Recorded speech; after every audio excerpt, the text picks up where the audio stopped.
Iran is playing the World Cup on American soil, and the President of the United States just told the world he will do what needs to be done to Iran.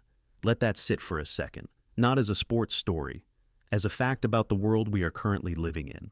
I want you to hold those two sentences together at the same time because that combination, an active geopolitical threat from the host nation against a participating team, is something that has never happened in the 96-year history of the FIFA World Cup. Not once. And I think most people watching the highlights, following the brackets, arguing about who gets through the group stage, have not fully registered what is sitting right underneath this tournament like a fault line.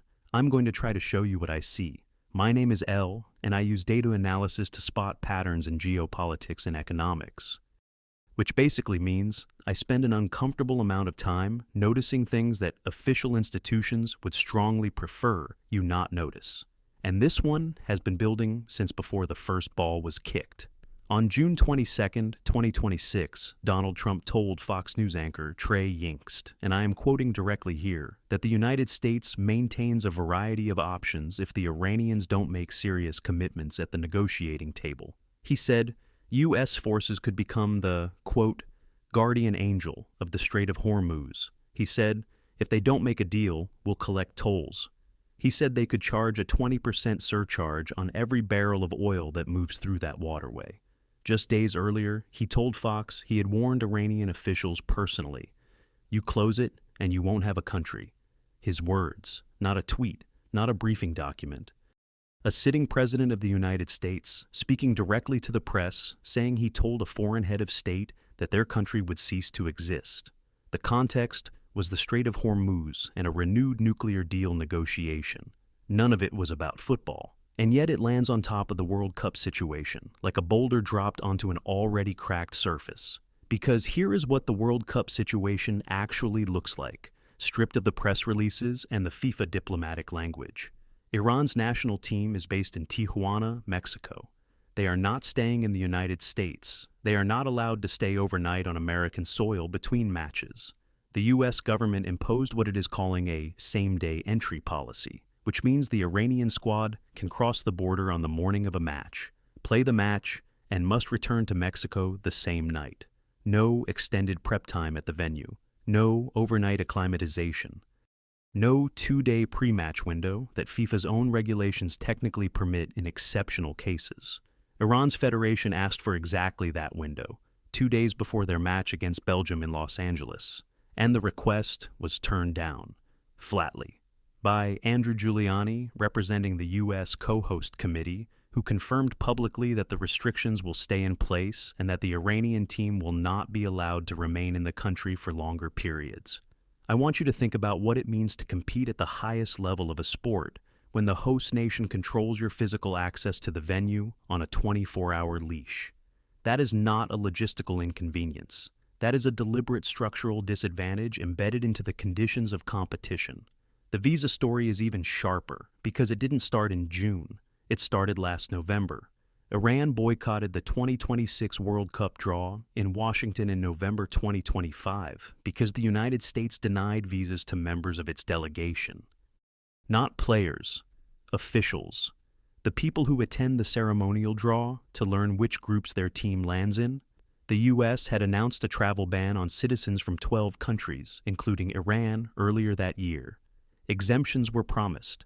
The official language was that visas would be issued for any athlete or member of an athletic team, including coaches, persons performing a necessary support role, and immediate relatives traveling for major sporting events. That promise, in practice, meant almost nothing for anyone who wasn't a player wearing a jersey. By the time the tournament began in June 2026, Iran state television reported that 15 members of the national team's delegation had been denied U.S. visas entirely. The Iranian Federation's Secretary General, Hedayat Mombaini, was among those banned. So was the Federation's Vice President, Mahdi Mohammad Nabi, not fringe figures. The leadership of the organization responsible for running the team at a World Cup. The Federation called it vindictive behavior and a non-sporting and wholly political decision. The U.S. State Department responded that all players had received visas, which is technically true and completely misses the point. The point is, that 11 people directly responsible for the operational management of a competing national team cannot enter the country where that team is expected to compete, not a small detail. Then Iran filed a complaint with FIFA. The complaint stated that the federation was being subjected to travel restrictions that violate the spirit, and possibly the letter, of FIFA's own tournament regulations. FIFA's Article 18.3 of the 2026 regulations states that each team shall travel from its base camp to the match venue one day before the match, and in exceptional cases on MD-2, meaning 2 days prior. Iran's interpretation was that flying from Tijuana, crossing an international border, and managing the logistics of a national team on match day constitutes exactly the kind of exceptional case the regulation was designed to address. The U.S. host committee disagreed. FIFA, as of this writing, has not issued a ruling that overrides the U.S. position.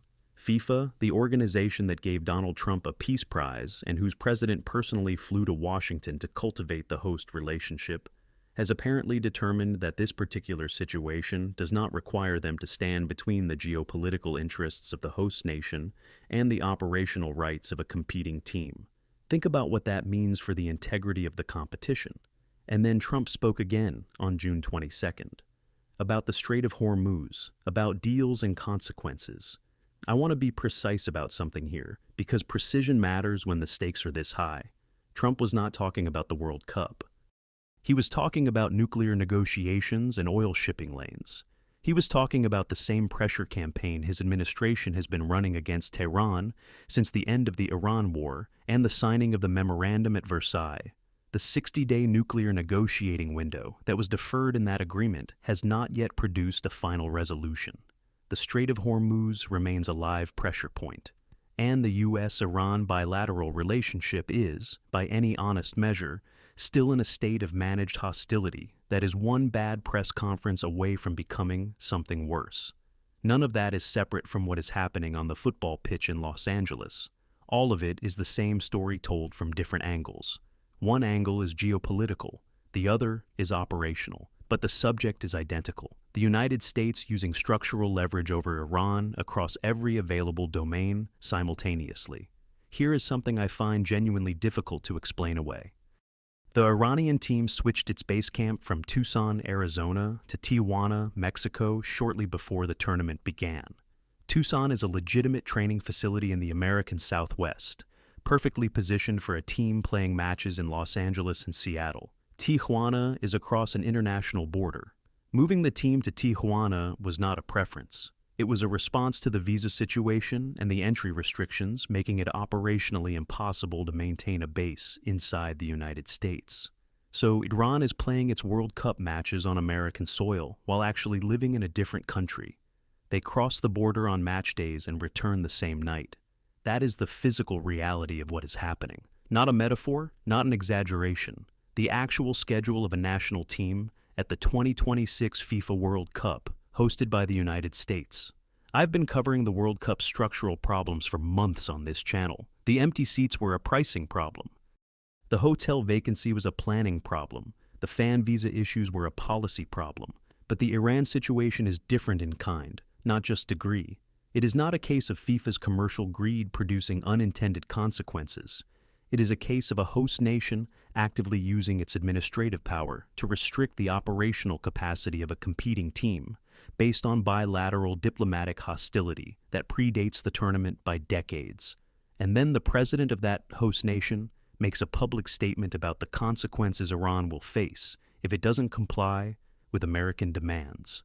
On the exact same day, the team is preparing for its group stage match in a city 20 minutes from where those statements are being broadcast. FIFA has 211 member associations. Every one of them is watching how this gets handled. The precedent that gets set here, that a host country can deny entry to national team officials, restrict movement to 24-hour windows, refuse requests for match day flexibility, and simultaneously issue geopolitical threats against the same nation, is a precedent that cannot be unset. If it stands without a formal FIFA ruling, it becomes the template for every future World Cup hosted in a country with active political disputes against participating nations. Qatar 2022 had its human rights problems.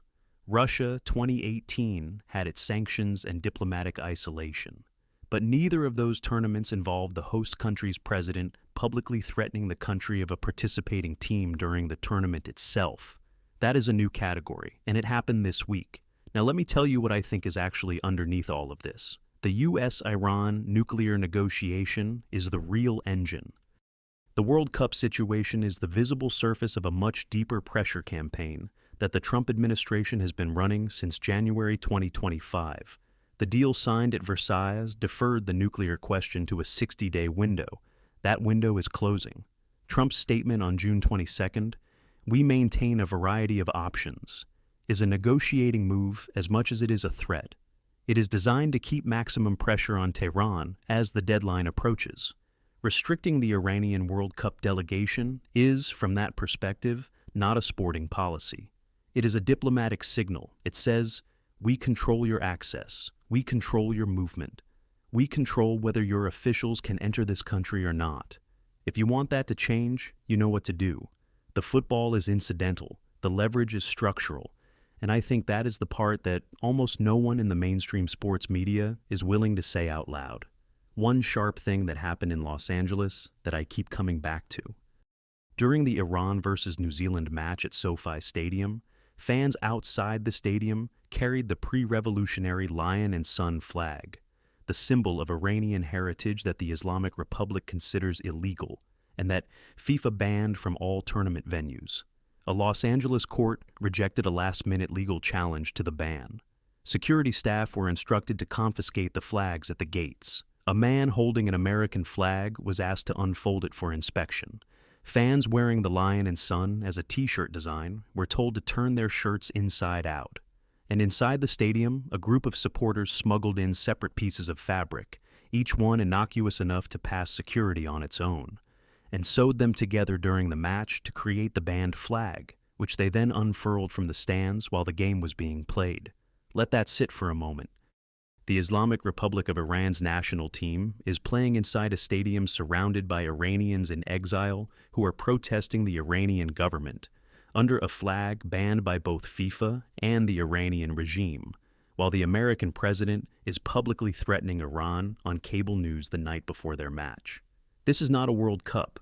This is a geopolitical pressure chamber with grass in the middle. Let me give you the full picture of what the Strait of Hormuz context actually means for this moment, because I think it gets lost in the football coverage and the visa headlines.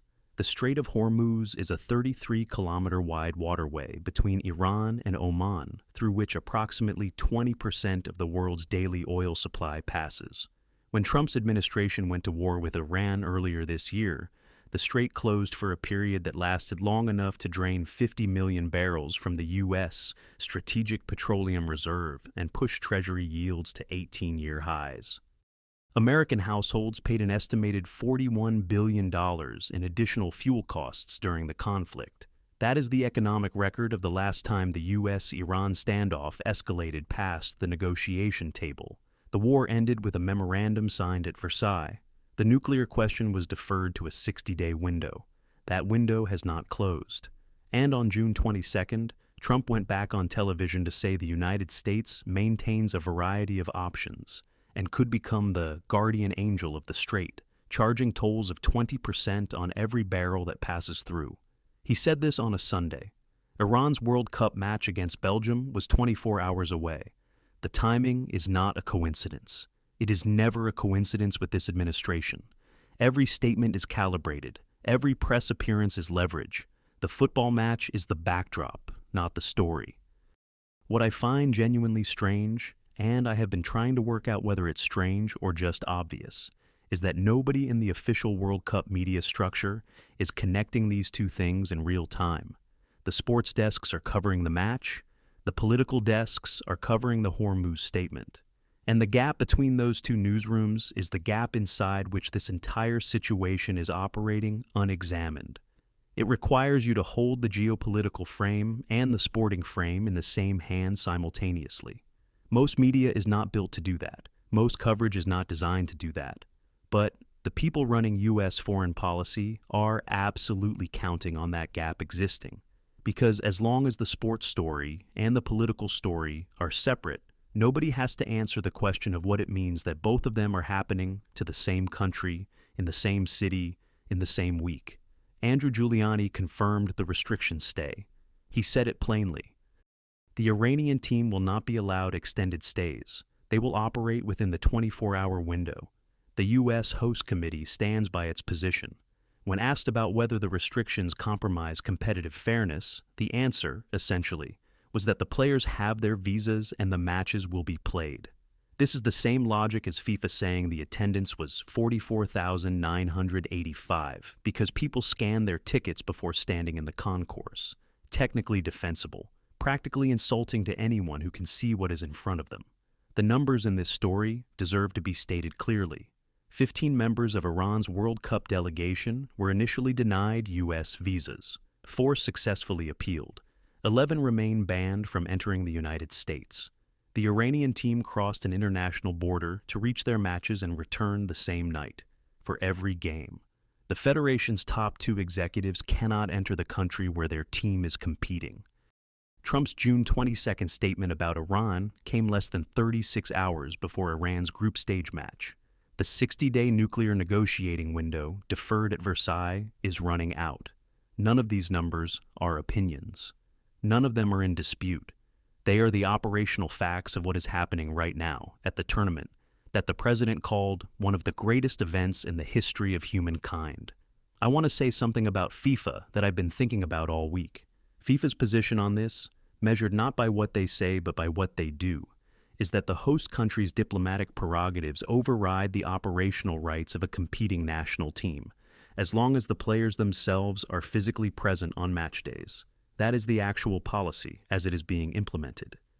The institution that published regulations guaranteeing teams the right to travel 2 days before a match, and that issued a charter about football being above politics, has, in practice, allowed the United States government to restrict the Iranian team's movement, ban its officials, and override its travel requests, while the President of the United States makes threats about that same country on national television. FIFA's president, who gave Trump a peace prize.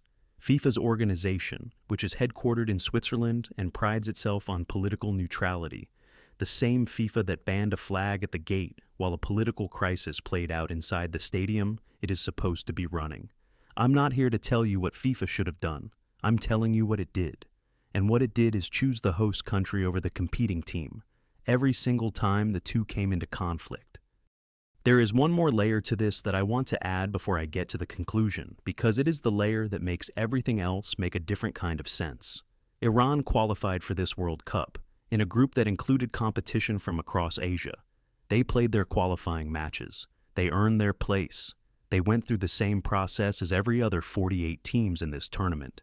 And then, when they arrived at the tournament, they discovered that the host country had structured their participation around a logic that has nothing to do with football qualification and everything to do with bilateral diplomatic hostility.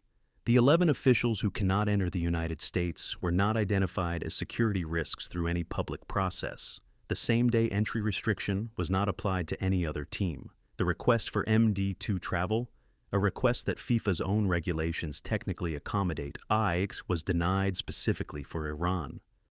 When you list all of those things together, the pattern is not ambiguous. It is a targeted application of host country administrative power against a single team based on the diplomatic relationship between the host country and that team's home nation, not based on sporting criteria, not based on universal tournament rules applied equally, based on politics. And the sport's governing body, which claims to stand above politics, let it happen. I also want to be honest about something I am uncertain about, because intellectual honesty matters more on this one than a clean narrative. I don't know whether Iran's team has been performing worse because of these restrictions than they would have otherwise.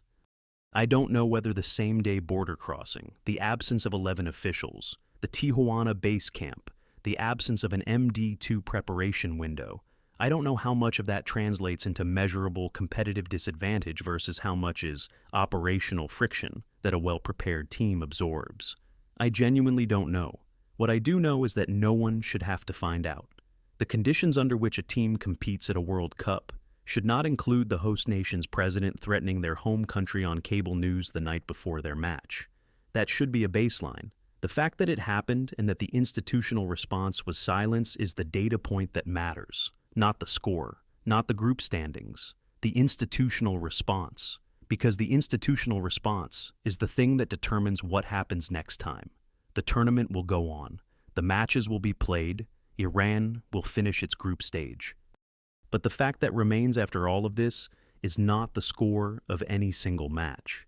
It is that the 2026 FIFA World Cup, established in practice and without formal challenge, that a host nation can conduct active geopolitical operations against a participating team while the tournament is running. That the president of the host country can issue explicit threats against that team's home nation during the group stage. That 11 officials responsible for managing a national team can be physically excluded from the country hosting the competition, and that none of that is sufficient to trigger a formal protective response from the organization that claims to run the sport. The football was played, the flags were confiscated, the officials stayed in Tijuana. Trump made his statement, and the world watched and called it a World Cup. What I genuinely don't know, and I am not being rhetorical here, I am sitting with the actual uncertainty of this, is whether the countries watching all of this are filing it away as an exception or as a model,